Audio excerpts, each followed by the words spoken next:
Hi guys, in this video I'm going to talk about why when you move out to the Philippines you shouldn't be so quick to sell all your stuff, get rid of your house, get rid of your car, and why you should maybe perhaps move a little bit slower. Stay tuned.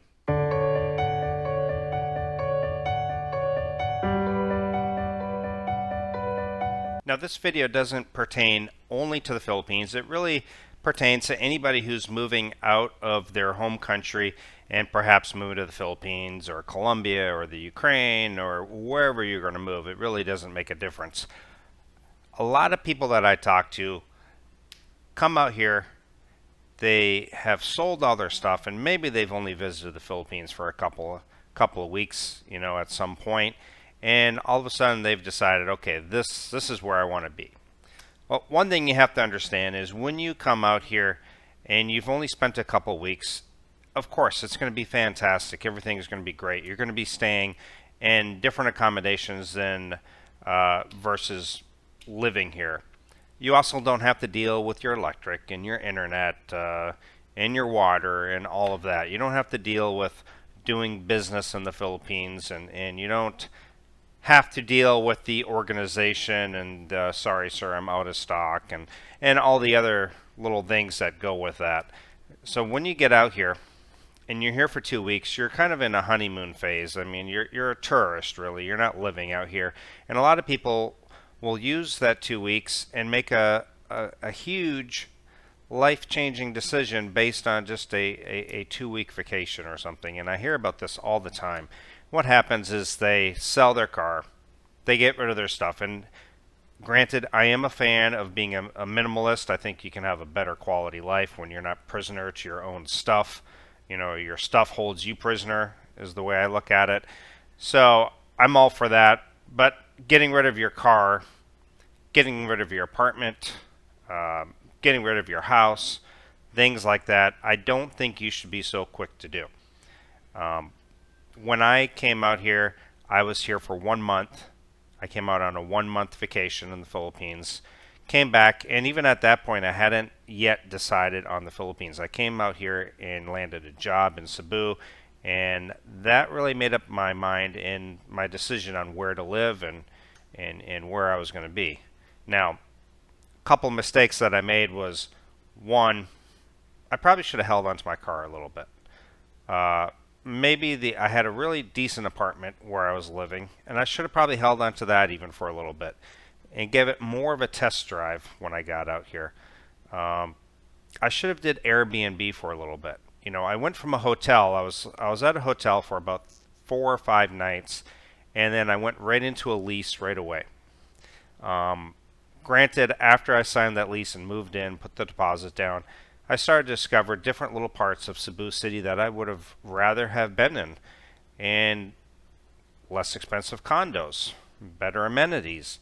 And because I rushed so quickly into this, I ended up losing money because I was spending way more than I probably should have. I did no bargaining. I did no research. I just kind of jumped into something. So my advice is, if you're going to come out here, hang on to your stuff for a couple months. You really need to give it a good test run of at least a month or two. Don't just come out here for a couple weeks. You should practice, actually give it kind of a trial run of living out here. Come out here, spend a couple of months, get more of a feel of how it actually feels like to live here. And this, again, doesn't have to do with just the Philippines. It has to do with anywhere you decide to go, whether it be Thailand or Colombia or Costa Rica or wherever. It doesn't matter. Now, when I came out here, Cebu City kind of chose me because that is where I had a job. That's where I was working. So it wasn't a matter of hopping around deciding on what city I wanted to live in. The city kind of chose me because my job was there. But for people coming out here, again, do Airbnb. Don't just settle into one city because you read about or see a bunch of vloggers like myself saying, hey, Cebu City is great or Dumaguete is great. You may get out here and you may not like it at all. And you may travel someplace a couple of weeks later and a month later once you've been here and say, wow, I really love Cagayan de Oro. I should have lived there. And all of a sudden you're stuck in a lease and you bought a motorbike and you have all your things here.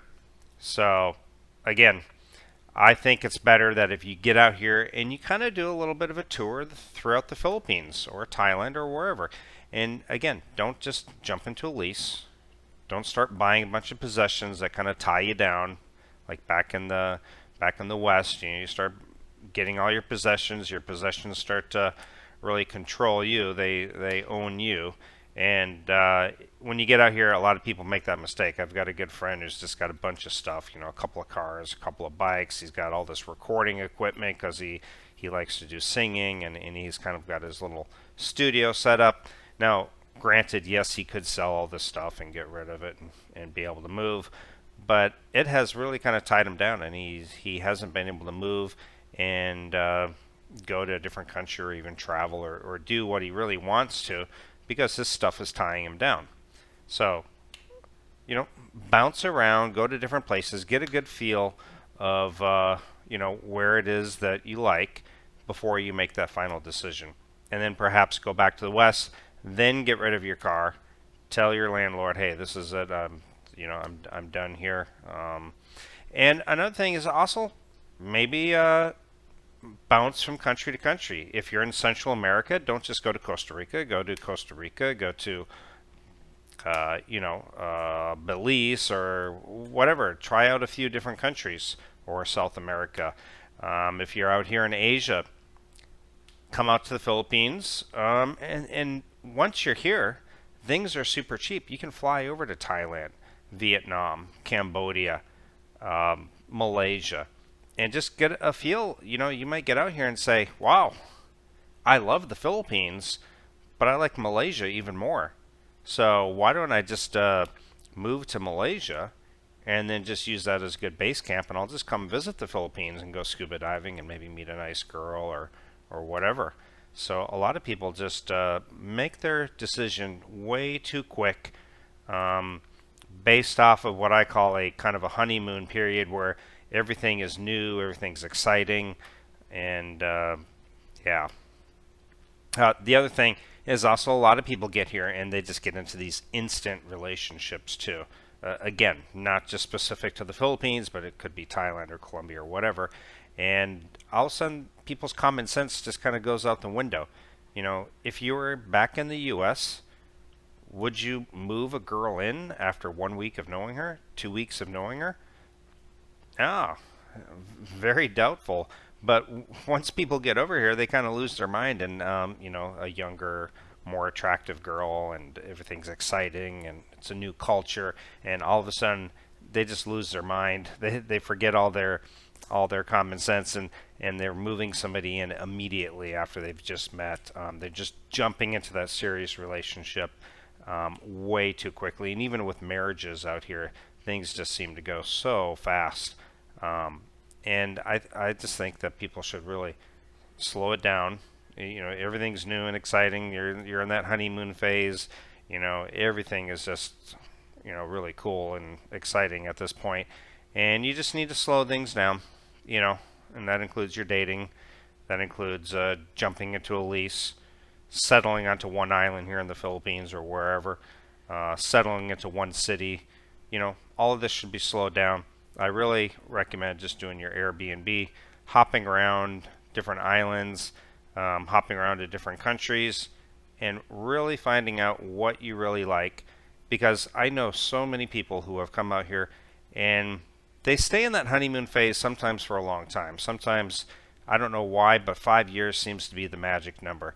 They get to that 5 year mark and people start to get really antsy. They start to miss home. They miss the amenities, they miss certain things, they miss the food, they miss being able to talk religion, politics, you know, things that you don't really quite mesh up with people here, or history, or whatever you want to talk about.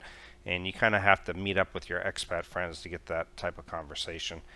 And so people start to miss that, and a lot of them just hanging up and end up heading back home. And then they're home, and then they end up being miserable. So, you know, and then they want to move back. But, but I see a lot of people go through that, and a lot of people, you know, again, I think they just rush too quickly, and they just haven't properly tested it out. They haven't really found the exact location of where they should be. You know, they just they hear about a bunch of foreigners saying, "Wow, we like Dumaguete. Oh, there's a lot of great stuff here," and you end up moving to a place based on just reading up on it on the web or watching vlogs or what have you, and you really need to experience it yourself and see if it is a good fit for you or not. So, guys, questions, comments, tell me how you guys feel about it, but let me know down in the comments. We'll have that discussion. Guys, don't forget to like, subscribe, share, and hit the bell notification so you're updated every time I release a video or I have a live stream. It'll notify you, and you'll know what's going on with my new videos. And again, sign up for my YouTube membership or my Patreon account and get access to exclusive video content only found there. See you guys next time. Bye.